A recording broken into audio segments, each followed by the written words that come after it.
Bueno, bienvenidos nuevamente a nuestro estudio bíblico, eh, donde estamos analizando, estudiando, reflexionando sobre la vida y el ministerio de Jesús. Y hoy tenemos algo especial porque vamos a hablar de su carácter.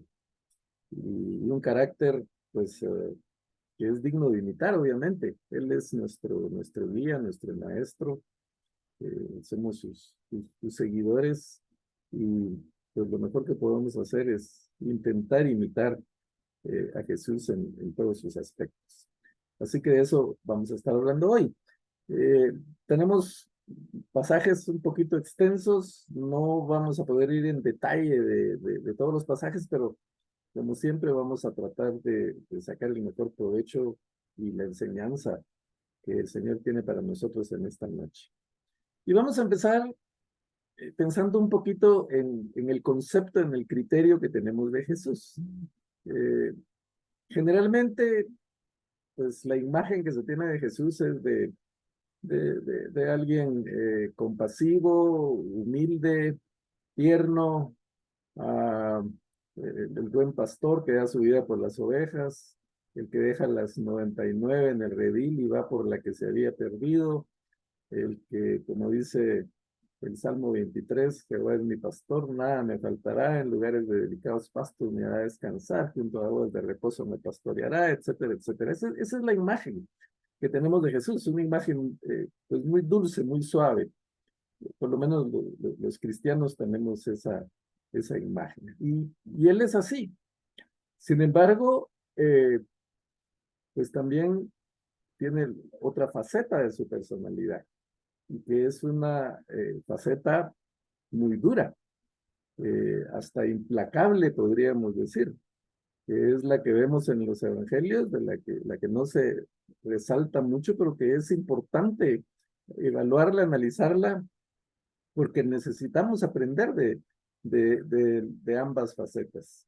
Eh, en los estudios pasados hablábamos de Jesús, que puede manejar los dos aspectos, el de manso y humilde como un cordero, pero también en determinado momento se convierte en el león de la tribu de Judá. Alguien eh, pues con una personalidad bastante fuerte. ¿Y a qué se debía el cambio o en qué circunstancias Jesús cambiaba de personalidad, por decirlo así, o de faceta de su personalidad, porque su personalidad era única? Pero él era muy tierno, muy dulce, muy amoroso con los pecadores, con los rechazados por la sociedad, con los rotos, con los quebrados. Ahí él mostraba toda su ternura y lo despreciaban, la alta jerarquía lo despreciaba, le decían que era pues glotón porque comía con los pecadores, y entonces lo criticaban por pintarse o por tener relación con prostitutas y con pecadores. Sin embargo, Jesús se acercaba a esta gente con amor.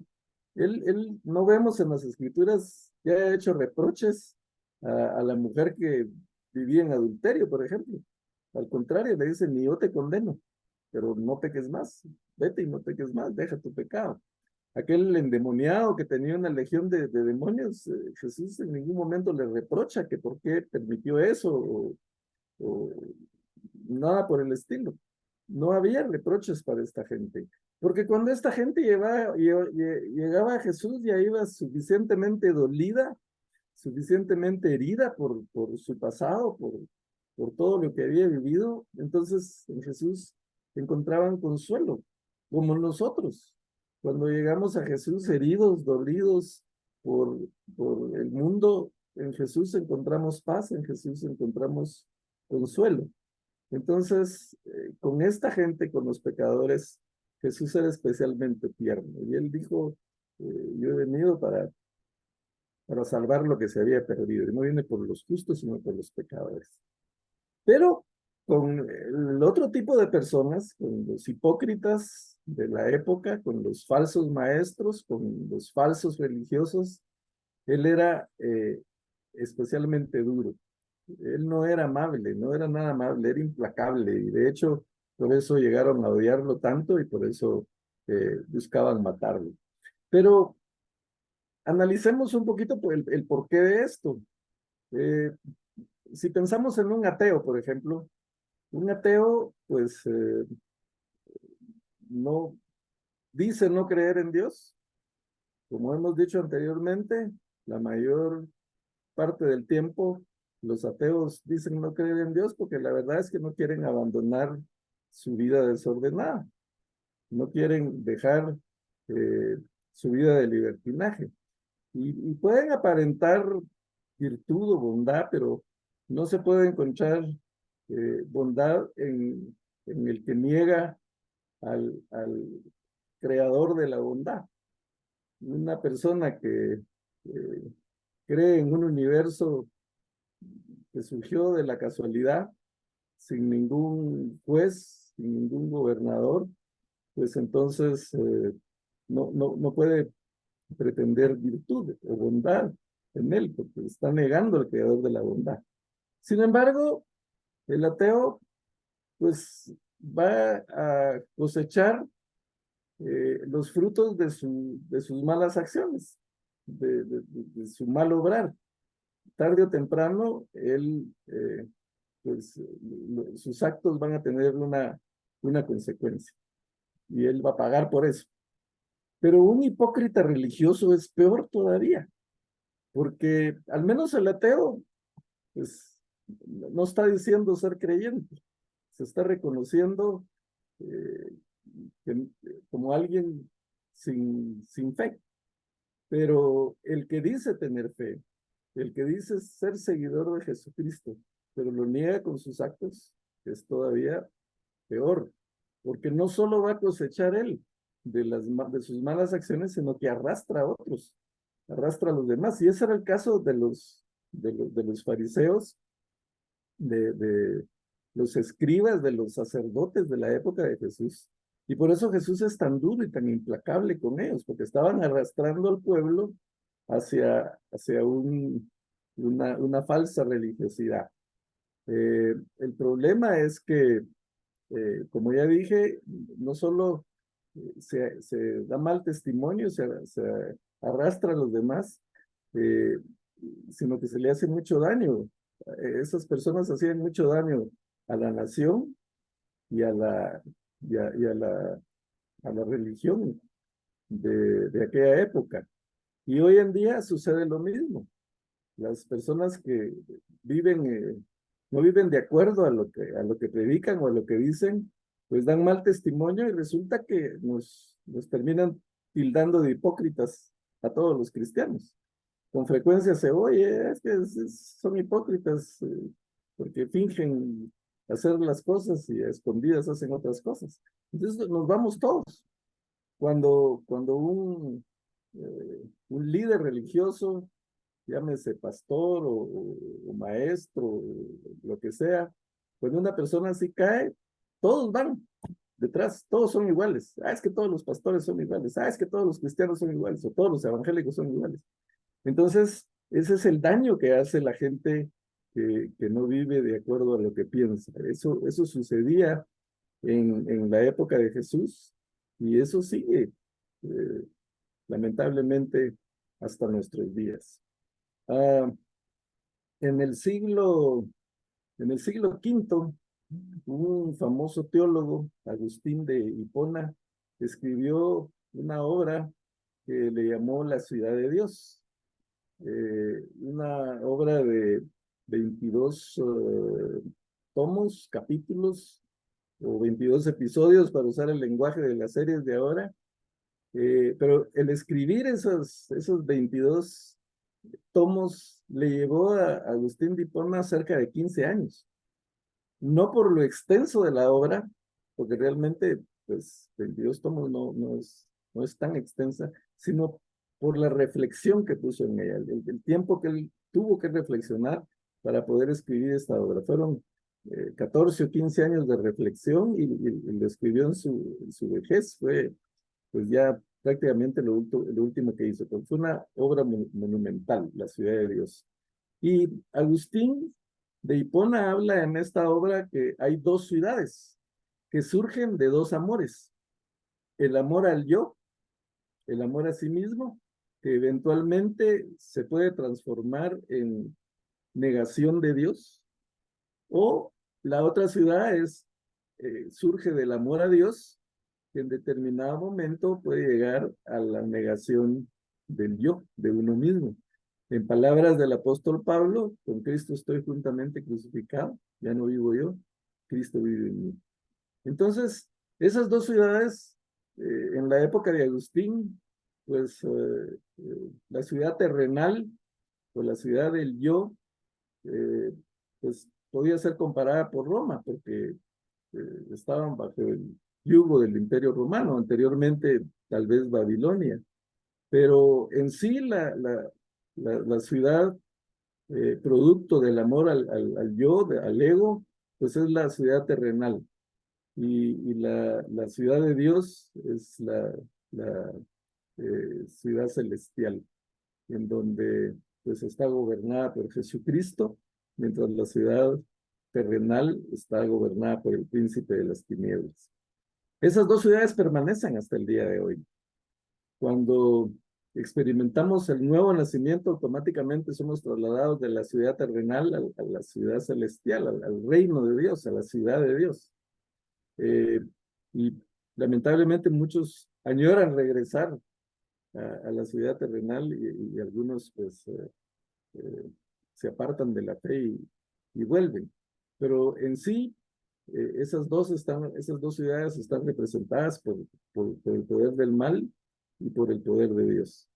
Entonces, pues Jesucristo se enfrenta a las autoridades religiosas porque están fingiendo o aparentando ser como parte de lo que Agustín de Hipona llama la ciudad de Dios, mientras que están persiguiendo sus propios intereses, están más enfocados en el yo. Toda esta gente, los escribas, los fariseos, los saduceos, pues prevalecían sus intereses personales, aparentaban mucha religiosidad, aparentaban mucho legalismo, habían incrementado el número de leyes y de regulaciones de lo que Dios había dado a Moisés, de lo que estaba en la ley, y sin embargo ellos, como Jesús dijo, ustedes ponen cargas duras y difíciles de llevar, pero ni siquiera con un dedo son capaces de mover. Eran tan meticulosos que, por ejemplo, si compraban semillas, contaban cada una de las semillas para apartar el diezmo. Y situaciones de ese tipo. Y también, pues, todo ese tipo de cosas Jesús se los criticó, los atacó, y por eso lo llegaron a odiar tanto, porque sacaba a luz lo que ellos tenían como el secreto mejor guardado, el más escondido. Entonces, el día de hoy vamos a hablar un poco de los encuentros que tiene Jesús con estas autoridades, con las autoridades religiosas, que básicamente estaban representadas por el Sanedrín. El Sanedrín era una institución que tenía 71 miembros, 70 sacerdotes, ancianos, escribas y el sumo sacerdote. Era lo que formaban el grupo de los 71 miembros del Sanedrín. Habían lo que se llamaba los saduceos. Los saduceos eran la alta sociedad, era la aristocracia, eran la línea sacerdotal. Sabemos que los sacerdotes, pues era por herencia, eran los descendientes de Aarón, el sumo sacerdote, y de la tribu de Leví. Entonces, predominaban en el Sanedrín por su línea sacerdotal, digamos.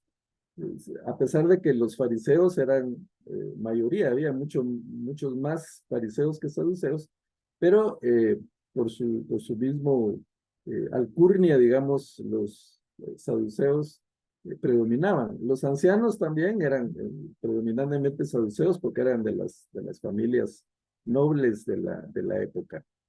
En cuanto a las creencias, los saduceos negaban la resurrección, negaban la vida espiritual, no eran escépticos en cuanto al cielo, en cuanto a los ángeles.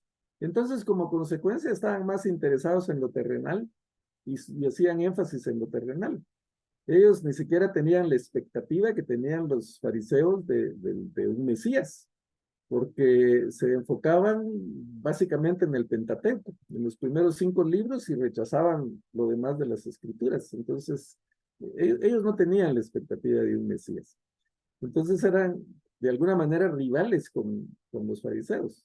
Estaban juntos pero no revueltos, formaban parte del Sanedrín porque eso les daba autoridad, pero no había pues mucho acuerdo entre ellos. Los fariseos habían surgido con un buen propósito, con una buena intención. Surgieron antes de las guerras de los macabeos y su propósito fue defender las escrituras, defender la ley de Dios contra la influencia helenística. Antíoco Epífanes quería destruir prácticamente la religión de los fariseos, las creencias de los fariseos, luchó contra eso y los fariseos surgieron como un grupo de oposición a eso. Entonces, aunque el origen tenía fines nobles, se fue eh, eh, pervirtiendo con el tiempo y en la época de Jesús, pues era todo lo contrario, era eh, como el mismo Juan el Bautista le llama, una generación de víboras que aparentaban una cosa, sepulcros blanqueados, porque eh, muy blancos, muy pulcros, muy íntegros por fuera, pero por dentro eh, estaban podridos totalmente. Entonces, vamos a ver cómo Jesús se enfrenta a esos grupos y pues vamos a tener aquí en pantalla los textos que vamos a estar viendo. Le hemos llamado a esta enseñanza Jesús contra el gobierno político y religioso, porque había un gobierno político eh, pues comandado por Roma y el gobierno o el poder religioso pues básicamente dirigido por el Sanedrín, que ya explicamos cómo estaba compuesto. Entonces, voy a pedir favor a alguien que me lea los primeros versículos que tenemos aquí en pantalla. Esto solo lo vamos a leer bueno, por cuestiones de tiempo, mejor no vamos a leer todo el pasaje, sino simplemente lo vamos a resumir. Esta es una oportunidad en cuanto le- le- los fariseos quieren probar a Jesús, están buscando una oportunidad para acusarlo, para condenarlo, para llevarlo ante las autoridades y y no que lo castiguen ni que lo pongan preso, sino lo que están buscando es eliminarlo. Entonces, en el transcurso del ministerio de Jesús estuvieron queriendo ponerle trampas y buscando cómo sorprenderlo. Y aquí dice que los fariseos mandan, ni siquiera van ellos, sino mandan a sus discípulos. Obviamente los fariseos también tenían sus aprendices, sus discípulos, seguramente eran muchachos jóvenes que van a hacer lo que les decían sus maestros. Entonces mandan a sus discípulos y dice para que se simulasen justos a fin de sorprender en alguna palabra para entregarle el poder y autoridad del gobernador. Los evangelios pues se complementan, algunos evangelistas en su relato resumen las cosas, los otros evangelios las amplían. Entonces en los otros evangelios, en Mateo por ejemplo, vemos que dice que mandaron a los discípulos de los fariseos fueron con los herodianos. Los herodianos eran pues seguidores o miembros de la familia de Herodes. Pues obviamente ellos se sostenían, la permanencia de Herodes en el poder dependía de los impuestos, del pago de impuestos, como cualquier gobierno. Entonces los judíos, los fariseos, odiaban a los herodianos porque les estaban imponiendo impuestos. y no solo tenían que pagar impuestos, sino que además eran para alguien que se proclamaba Dios, y ellos pues solo reconocían a un Dios, no estaban totalmente en contra de los herodianos, y sin embargo, con tal de encontrar algo para condenar a Jesús, hacen de alguna manera alianza porque mandan a sus discípulos con los discípulos de los herodianos a ponerle una trampa a Jesús. ¿Y por qué a los discípulos de los herodianos? Porque van a tratar de ponerle una trampa en cuanto al tributo al César. Y miren cómo lo abordan. Dice, maestro, sabemos que dices y enseñas rectamente y que no haces acepción de personas, sino que enseñas el camino de Dios con verdad. Miren la hipocresía con la que se acercan. Cómo quieren como que suavizar o aparentar eh, unas buenas intenciones cuando en realidad llevan todo lo contrario. Y le dicen, ¿nos es lícito dar tributo al César o no?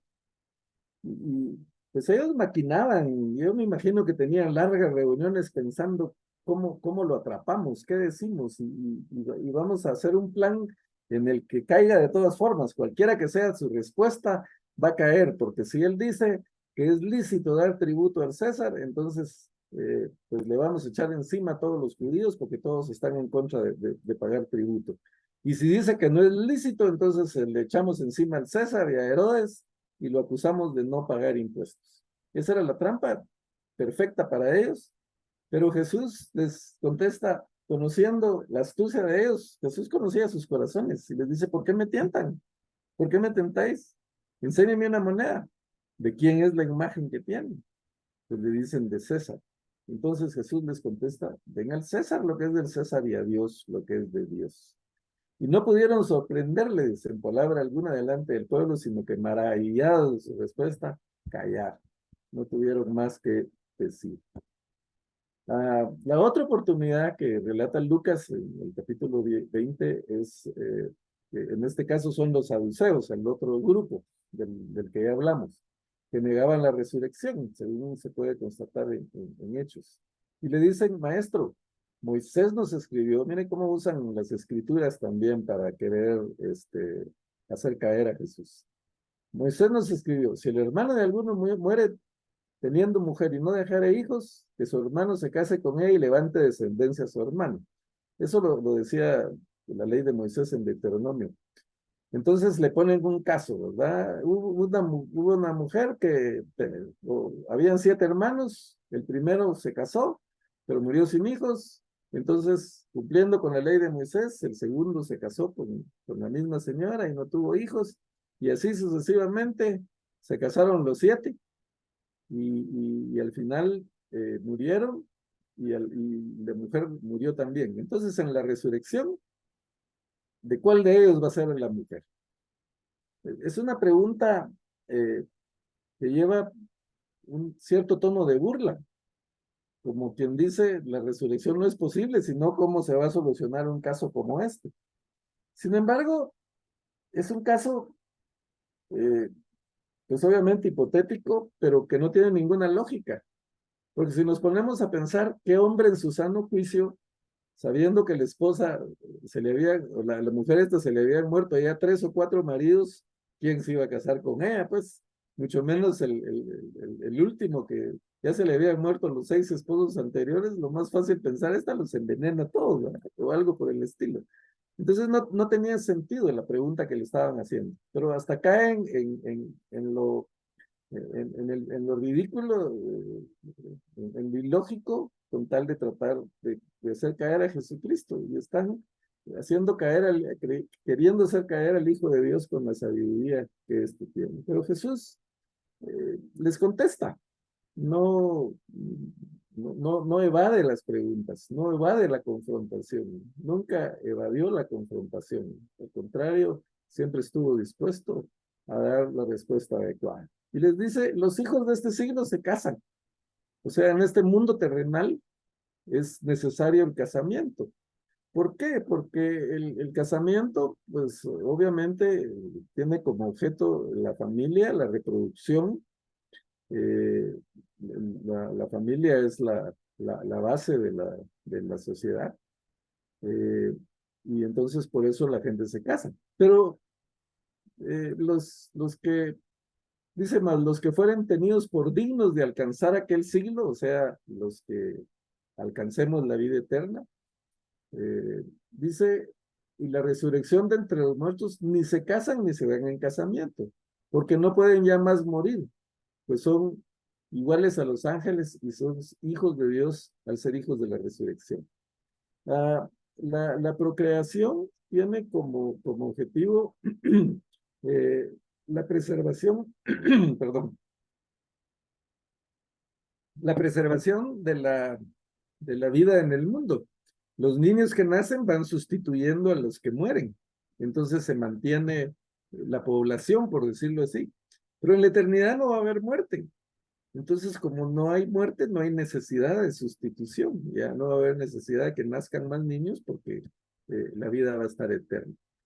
Entonces les dice, pues allá no hay necesidad de que se casen. Pero ¿cómo comprobamos que los muertos resucitan? Pues les dice, Moisés lo enseñó en el pasaje de la zarza, porque él le llama al Señor Dios de Abraham, Dios de Isaac y Dios de Jacob. Porque Dios no es Dios de muertos, sino de vivos.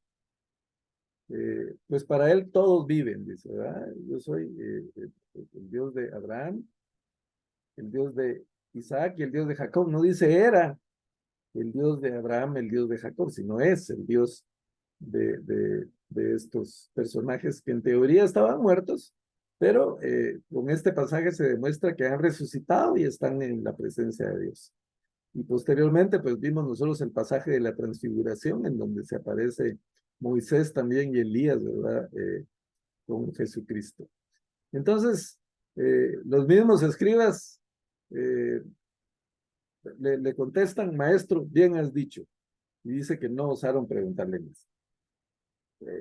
Estos son pues un par de ejemplos nada más, hay muchos otros ejemplos de la confrontación que él tuvo con estos personajes, cómo los dejó callados, y pues eso provocaba que le odiaran más, pero él no solo se enfrentó al poder religioso de su época, sino también se tuvo que enfrentar al poder político, porque recordemos que cuando lo apresaron, primero lo llevaron con Caifás, el sumo sacerdote, eh, tuvo pues su conversación y su discusión con él, y después de Caifás lo mandan con Pilatos. Entonces, aquí vemos el pasaje de Jesús ante Pilato, y ahí sí voy a pedir favor que alguien me lea Juan de 18, 28, 29 y 30. ¿Lo puedo leer? Amén, sí, por favor. Ok, dice Juan 18, 28 al 30. Jesús ante Pilato. Luego los judíos llevaban a Jesús de la casa de Caifás al palacio del gobernador romano. Como ya amanecía, los judíos no entraron en el palacio, pues de hacerlo se contaminarían ritualmente y no podrían comer la Pascua. Así que Pilato salió a interrogarlos. ¿De qué delito acusan a este hombre? Si no fuera un malhechor, si no fuera un malhechor, respondieron, no se lo habríamos entregado. Muy bien, vamos a analizar este pasaje. Ah, como ya mencionamos, los judíos, los fariseos, eran enemigos de los herodianos. Los judíos eran enemigos de los herodianos. Los fariseos eran enemigos o rivales de alguna manera de los saduceos. Vimos en el pasaje anterior cómo se unen los enemigos, se unen fariseos, saduceos, escribas, herodianos, con tal de condenar a Jesús. Pero aquí va todavía más allá. Los judíos y Pilatos eran enemigos acérrimos. Pilatos era un hombre frágil, débil, indeciso, acomplejado, podríamos decir, y eso provocó que hubieran rebeliones, pero Pilato era eh, eh, implacable para combatir las rebeliones, mandaba matar al que se le pusiera, y muchos judíos cayeron por eso. Entonces, había una rivalidad y un odio mutuo entre judíos y Pilatos, entre el Sanedrín y Pilatos, y sin embargo, aquí van con Pilato. ¿verdad? Se van a unir con Pilatos para condenar a Jesús. Entonces, vemos aquí también el extremismo religioso o la meticulosidad de aquella gente en cuanto a lo que ellos enseñaban o creían. La Pascua era seguido por la semana de los panes sin levadura. Ellos celebraban la Pascua y entonces después pasaban toda una semana sin comer panes sin levadura. ¿Por qué? Porque consideraban la levadura como contaminación. Entonces, no querían contaminarse con la levadura. Pero una semana antes, ellos pasaban examinando hasta el último rincón de su casa para asegurarse de que no quedaba un pedacito, una miga de pan por ahí escondida o perdida, porque entonces eso los iba a contaminar. Vemos el pensamiento de ellos en cuanto a que consideraban que lo externo contaminaba más que todo el odio, todos los celos, toda la envidia, toda la maldad, toda la mentira que había dentro de ellos. Eran extremadamente meticulosos en cuanto a querer guardar la ley, pero la ley de Moisés, pero están condenando al hacedor de la ley, al dador de la ley, y no se están dando cuenta de eso. Entonces, entrar a la casa de un gentil, a los gentiles los consideraban inmundos, a los que no eran judíos. Y eso no era por la ley de Moisés, era la ley de los escribas. Según la ley de los escribas, la casa de un gentil era inmundo y no había que entrar ahí porque pues, ahí pues había obviamente eh, contaminación. Entonces, el pretorio era como por decir así, el cuartel general de Pilatos cuando él estaba en Judea. Pilatos realmente vivía en Cesarea, en una mansión hermosa a la orilla del mar, pero cuando llegaba a Jerusalén, pues él tenía un cuartel general que era el pretorio. Entonces estos religiosos llegan ante Pilatos, pero no entran al pretorio, porque se van a contaminar. ¿Cómo van a entrar?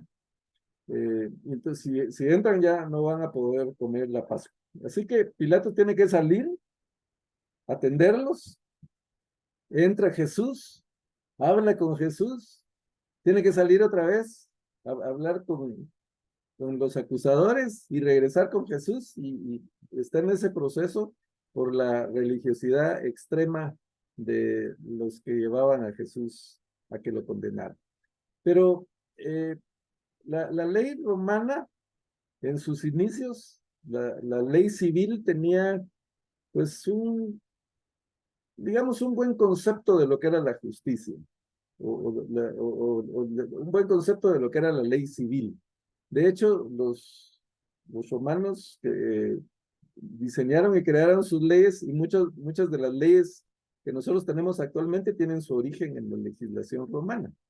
Entonces, por ejemplo, para el romano, condenar a alguien llevaba 4 facetas. Primero era la acusación, la examinación, o sea, examinaba la acusación, la defensa, el acusado se tenía que defender y después ya venía la decisión, el veredicto.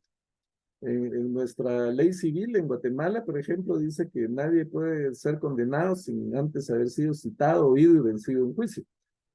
Probablemente eso se deriva de la ley romana. Entonces, Pilatos tiene este concepto claro y él va a iniciar ese proceso con Jesús. Recibe la acusación, entonces después va a examinar la acusación, va a esperar que el acusado se defienda para poder tomar una decisión. Entonces, lo primero que les pregunta de qué lo acusan. Y entonces, como aquellos han buscado por todas las formas posibles hacer caer a Jesús y no han logrado, le dicen, pues es un malhechor. Si no fuera un malhechor, no te lo traeríamos. En resumen, no tienen de qué acusarlo, simplemente lo llevan con Pilatos y mira, condénalo. ¿Por qué? Porque sí, porque, porque es un delincuente, porque es un malhechor, pero no hay pues ninguna acusación sólida, por lo menos en este momento, Ya vamos a ver, o vemos en los otros evangelios que buscan otro tipo de acusaciones. Y una de las acusaciones le dice es que está incitando al pueblo a no pagar impuestos. Y cuando acabamos de ver el pasaje donde los dejó en ridículo cuando lo hicieron caer en eso, pero como no cayó, pues entonces le inventan. También los otros evangelios dicen que buscaron testigos falsos para acusarlo y que estaba incitando a la gente a rebelarse contra el César, cuando Jesús nunca dijo nada en contra del César. A quienes atacó todo el tiempo fueron a los líderes religiosos, pero Jesús no vemos en ningún pasaje que hable en contra del César, de Herodes o del gobierno.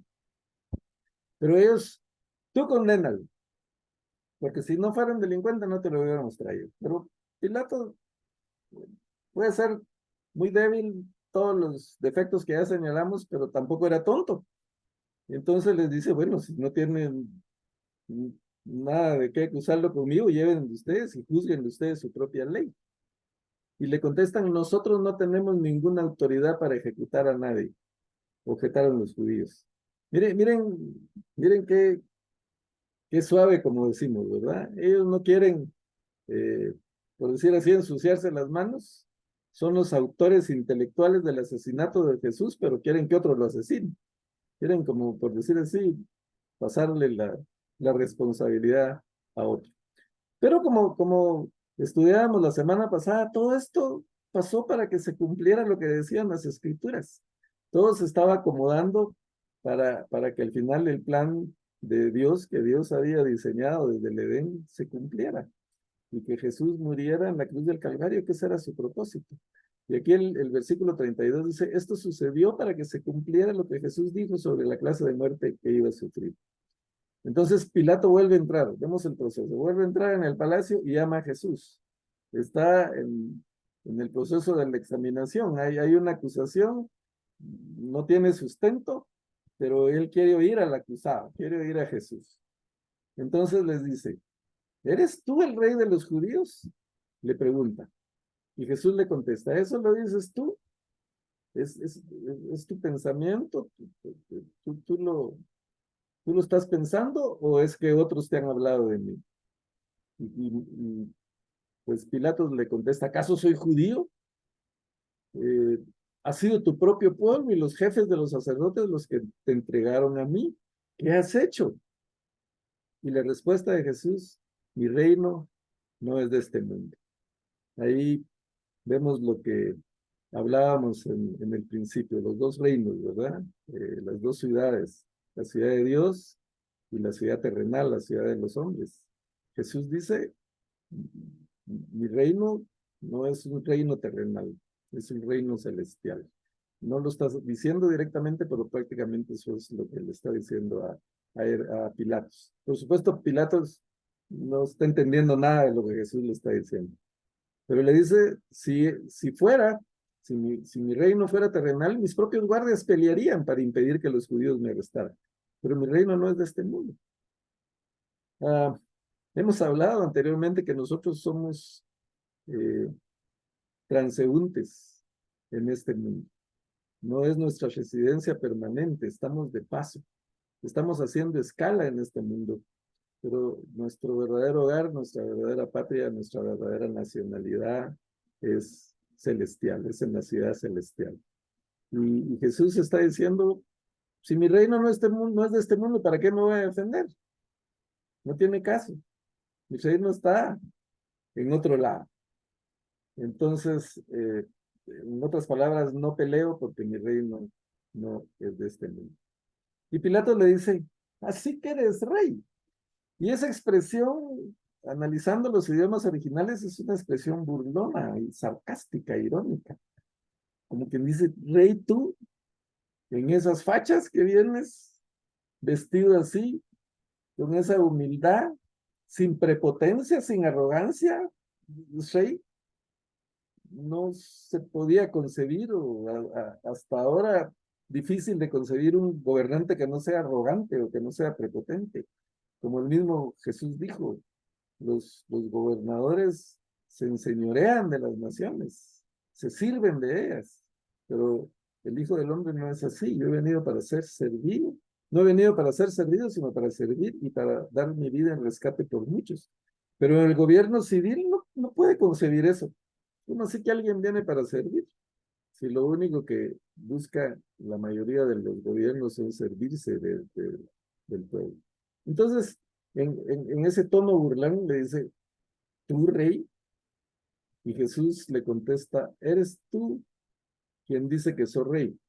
Y miren, esta es una declaración poderosa de Jesús, de la misión de Jesús, del ministerio de Jesús. Yo para esto nací y para esto vine al mundo, para dar testimonio de la verdad. Todo el que está de parte de la verdad, escucha mi voz.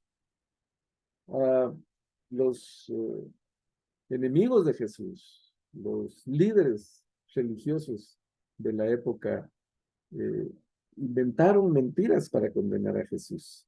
En otros evangelios vemos que llevaron testigos falsos para hacer estas acusaciones. ¿Por qué? Porque Jesús dijo, el que no está conmigo, contra mí es. El reino de este mundo se caracteriza por la mentira. Desde el Edén, eh, el reino de este mundo está gobernado por el príncipe de la mentira, por Satanás, que desde el Edén engañó al hombre y a la mujer, y esa ha sido su estrategia durante todo este tiempo. Y él engaña, él se viste de ángel de luz para poder engañar a las personas. Entonces, cuando estamos en pecado, estamos engañados por Satanás. Él nos ha pintado las cosas de una manera y son de otra. Engaña a nuestros jóvenes, engaña a nuestras generaciones, ahora está tratando de engañar a nuestros niños con ideologías como la de género, porque esa es su naturaleza, es el padre de la mentira. Pero Jesús es luz, Jesús no necesita disfrazarse de ángel de luz porque Él es luz y en Él impera la verdad. Por eso dijo, conocerán la verdad y la verdad los hará libres. Cuando pues tenemos a Jesús en nuestros corazones, eh, estamos en la verdad, decimos la verdad y nos sentimos en libertad, porque el decir mentiras, pues arrastra muchas veces al temor. El temor y la mentira están ligados y vemos aquí en Pilatos temor, miedo a quedar mal con sus opositores, miedo a perder su autoridad, miedo a que se le puedan revelar nuevamente y miedo de los opositores de Jesús, de lo que él pueda llegar a ser por encima de ellos. Y entonces ven esa alianza, vemos esa alianza entre el miedo y la mentira. Mientras el que permanece en la verdad, pues no tiene por qué justificarse, porque la verdad se sostiene por sí misma. Por eso Jesús pues simplemente está escuchando las acusaciones sin intimidarse. Probablemente Pilatos cuando le dice así que eres rey, con su prepotencia trata de intimidarlo, pero Jesús no se intimida porque él es la verdad y él para eso vino. ¿Y qué es la verdad? Pregunta Pilato. Dicho esto, salió otra vez a ver a los judíos y les dice, yo no encuentro que sea culpable de nada. Pilatos lo tiene claro, lo tenía muy claro. Él no encontró culpa en Jesús. La misma esposa de Pilatos le dice, no lo condenes porque yo tuve un sueño, no sabemos qué tipo de sueño tuvo, pero ella tenía miedo de que se condenara a Jesús. Pero Pilatos se inclina más por su debilidad, por su falta de capacidad para tomar decisiones, porque no es capaz de tomar una decisión, está siguiendo el proceso legal, el proceso normal del juicio según la ley romana, pero vamos a ver que no tiene la capacidad de poder tomar una decisión. Entonces les dice, ¿quieren que le suelte un preso durante la Pascua? Como no encuentra cómo liberarse de la responsabilidad de acusar a Jesús, bueno, primero se lo mandó Herodes. Eh, algunos evangelios dicen que Herodes lo quería conocer, no se sabe por qué. Herodes había mandado a decapitar a Juan el Bautista y según dicen los evangelios, Herodes creía que Jesús era la reencarnación de Juan el Bautista, entonces a lo mejor quería ver si realmente Jesús era Juan reencarnado. Pero el tema es que Pilato se lo manda a Herodes, como Herodes no resuelve, se lo devuelve a Pilatos y aquí está Pilato entre la espada y la pared que no sabe qué hacer. Entonces se le ocurre la brillante idea, bueno, que hay un delincuente, que es un delincuente que está condenado también ya. Entonces les voy a poner las dos opciones. O les libero al delincuente o les libero a este que realmente yo sé que no ha hecho nada. Según él, la respuesta lógica era, bueno, suéltanos a Jesús. Pero dice, no, no sueltes a ese, suelta a Barrabás. Volvieron a gritar. Y aquí dice, Barrabás era un insurgente. En otras versiones dice, Barrabás era un ladrón, era un delincuente. Y ellos prefieren al ladrón, prefieren al delincuente, que al mismo Dios, que a la segunda persona de la Trinidad, porque están cegados, porque no lo pueden ver, porque el pecado ciega, porque el enemigo hace que la mente se nuble y no podamos ver la verdad. Entonces Pilato tomó a Jesús y mandó que lo azotara. Los soldados que habían trenzado una corona de espinas se la pusieron a Jesús en la cabeza y la vistieron con un manto color púrpura. Vive el rey de los judíos, gritaban mientras se acercaban para bofetearlo. Pilato volvió a salir. Aquí lo tienen, dijo los judíos. Lo he traído para que sepan que no lo encuentro culpable de nada. Miren lo ilógico de Pilatos, del proceso que está siguiendo. La acusación, le llevan al acusado. La examinación, examina las acusaciones y no encuentra delito en él. 3 veces vemos aquí en este evangelio que él dice, yo no lo encuentro culpable. Entonces, hay una acusación, hay una examinación, hay una defensa de Jesús. Y un dictamen, una sentencia. La sentencia es, no lo encuentro culpable, sin embargo lo condena. ¿Qué juez resuelve un juicio de esa manera? Le llevan a un acusado, examinan todas las pruebas, el jurado dice que es inocente y viene el juez y lo manda a la silla eléctrica. Es para destituir al juez, ¿verdad? No tiene ningún sentido, pero eso es lo que Pilato hace. Pero es por su falta de carácter, es por su debilidad ante los judíos, porque les tiene miedo. Aquí, pues le pusieron la corona de espinas, el manto color púrpura, y Pilato dice, aquí tienen el hombre. Pero tan pronto como lo vieron, los jefes de los sacerdotes y los guardias gritaron otra vez, crucifícalo. Ellos no lo querían. Lo que querían es que Pilatos lo matara. Y le vuelven a decir, crucifíquenlo. Llévenselo, crucifiquen ustedes, le dice Pilatos. Por mi parte no lo encuentro culpable de nada. Nosotros tenemos una ley otra vez y según esa ley debe morir porque se ha hecho pasar por el Hijo de Dios. Insistieron los judíos. Al oír esto, Pilato se atemorizó aún más y entra nuevamente al palacio y le pregunta a Jesús, ¿de dónde eres tú? Pero Jesús no contestó nada. Jesús se queda callado, ya no tiene sentido. Ya él ha dicho que su reino no es de este mundo. Él ya no le ve sentido a defenderse. Se está cumpliendo el propósito de Dios, lo están condenando. Sin querer, todas estas personas están cumpliendo el propósito de Dios. Entonces, Pilato se enoja. Su prepotencia, su arrogancia, no permite que el otro no le conteste. Y le dice, ¿te niegas a hablarme? ¿No te das cuenta que tengo poder para ponerte en libertad o para mandar que te crucifiquen? Miren cómo Pilato tratando de intimidar a Jesús. Pero Jesús no se intimida, no se inmuta ante nada. Y lo que le dice a Pilatos es, no tendrías ningún poder sobre mí si no se te hubiera dado de arriba. Por eso, el que me puso en tus manos es culpable de un pecado más grande. Tú eres culpable, pero los que te trajeron son culpables de un pecado más grande. Y el poder que tú tienes, lo tienes porque te lo dio mi padre, porque se te ha dado de arriba, porque yo te lo di. Y ese poder debería ser para honrar a Dios. A los gobernantes se les da poder, Dios les da poder para que lo honren, no para que se sirvan de ese poder e intimiden a los demás. Por eso nuestra confianza no está en los gobiernos, no sabemos qué nos depara el próximo gobierno. Muchos tienen sus esperanzas en que va a haber un cambio, en que las cosas van a ser mejor. Yo no lo sé. No digo que no, ni tampoco que sí, porque no lo conozco. Pero lo que sí sé es que mi esperanza y nuestra esperanza como cristianos no está en el próximo gobierno. Yo creo que este estudio es muy adecuado para la época que estamos viviendo, porque debemos definir en qué reino estamos. Si estamos viviendo en el reino terrenal, en la ciudad terrenal, pues estamos viviendo en el reino de Dios. Si estamos en el reino de Dios, nuestra esperanza está puesta en Dios. Nuestra esperanza está en Jesucristo, no en lo terrenal. En lo terrenal hay corrupción, en lo terrenal hay mentira, en lo terrenal hay maldad, en lo terrenal no hay justicia.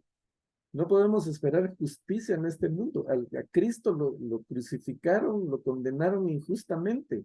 El mismo Pilato dijo, no lo encuentro culpable de nada, no ha hecho nada, pero lo condeno por quedar bien con ustedes.